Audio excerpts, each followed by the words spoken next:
All right, sports fans, how's everybody out there doing?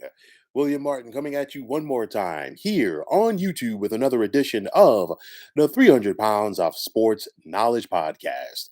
Now, I am not shocked to see Penn State work on an extension for head football coach James Franklin, being that there are so many big openings currently around college football. Today, Franklin received a 10-year extension that will keep him in Happy Valley through 2031. Now, there are some who have been critical of Franklin's time at Penn State, but you cannot overlook the fact that he's won there. Maybe he hasn't won as much as some people would like him to win, but nonetheless, he's won. Now, in 8 years at Penn State, Franklin is 67-32, and he's 42-27 in the Big Ten. Franklin does have one Big Ten title on his resume.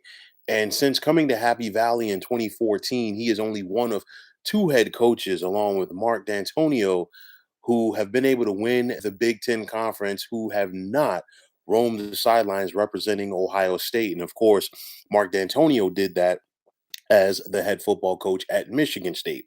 Now, under Franklin, Penn State has three top 10 finishes, along with three appearances in a New Year's Six bowl game.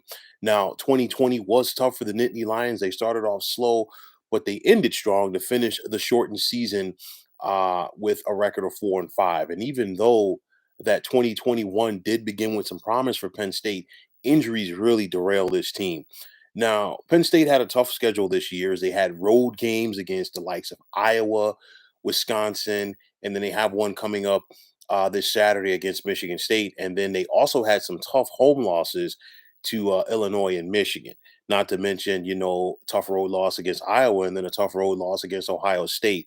Now, Penn State must get better on offense, and that definitely falls into the lap of Franklin as Penn State this year is currently 83rd in the nation in total offense. So that just gives you an idea of how dominant their defense has been.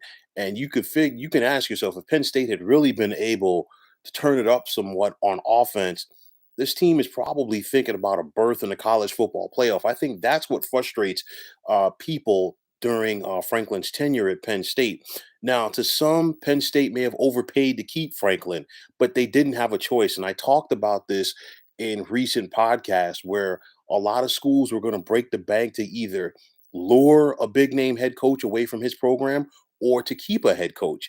And this is what Penn State had to do. You think about it. USC has an opening, LSU has an opening, Florida, potentially Miami, Virginia Tech, Washington. A lot of these are big programs that I've mentioned. So the thing is, the bottom line is if you're Penn State, you didn't have a choice.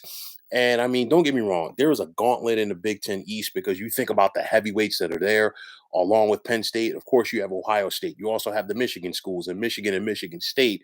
So it's, just surviving that and being able to advance, easier said than done. And I know that people are going to look back and say, well, Ohio State does it every year. You can't worry about Ohio State. Ohio State is in a class by themselves.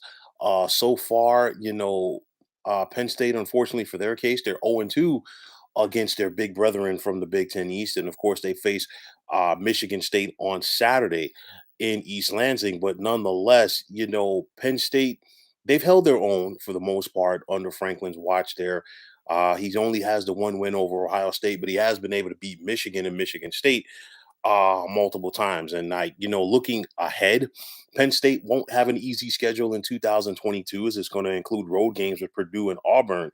And actually, the Nittany Lions begin the season on the road at Purdue, and they're probably going to be breaking in a new quarterback. So it's going to be interesting to see how that works out for the Nittany Lions. And they'll also face Ohio State and Michigan in consecutive weeks during the meat of their schedule, if you will. Now, Franklin's ability to recruit the homeboys, and when I say that, keeping the kids in the state of Pennsylvania home. That's the big thing.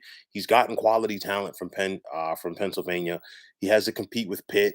He has to compete with Michigan. He has to compete with Ohio State to keep those kids in state. And he's done a decent job of it. But like going forward, he's got to find some more impact players at running back. Definitely at the quarterback position. I think that's the biggest thing with what Penn State is going to have to do. Obviously, his best quarterback so far during his tenure has been Trace McSorley. And he hasn't been able to find somebody of that caliber yet, but he's going to have to keep working if he's going to keep big Penn State among the Big Ten elite. You ask how will things work out for Franklin at Penn State? I think he'll keep on winning. And I think the bottom line is people have to appreciate what he is doing there.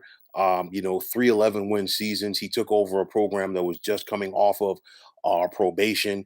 And, to Franklin's credit, you know what? He has kept this thing afloat and he has kept Penn State respectable. Three top 10 finishes. Like I said, they finished 4 times in the top 20. And I think, should Penn State win out if they, beat Michigan State on Saturday, and if they find a way to win their bowl game, they're 9-4. Good chance they finish this season ranked in the top 25 as well. So you know what? Penn State was not going to get anybody better to lead their program than James Franklin. There's a lot of familiarity there. They appreciate him. They know him. He knows them. And going forward, they're going to work and build together. So I think it was the right move by Penn State to keep Franklin. You could have done a lot worse as far as starting over, but Penn State got their guy. And now let's see what the Nittany Lions can do under Franklin going forward. So, folks, that is going to wrap it up. And as always, I want to take this time out to thank you for tuning into the 300 Pounds of Sports Knowledge podcast here on YouTube. I want to take the time out to thank all of you fine folks out there for tuning in. And if you have not already, please feel free to subscribe to this channel. Now, if you're on Twitter, please feel free to follow me at 300 Pounds of Sports. And like I always say, if you follow me, it'll be my pleasure to follow you right back. There's also the sports discussion group on Facebook at the Sports Depot 365. You can check it out. Drop a line and be a part of one of the better sports debating sites going on social media.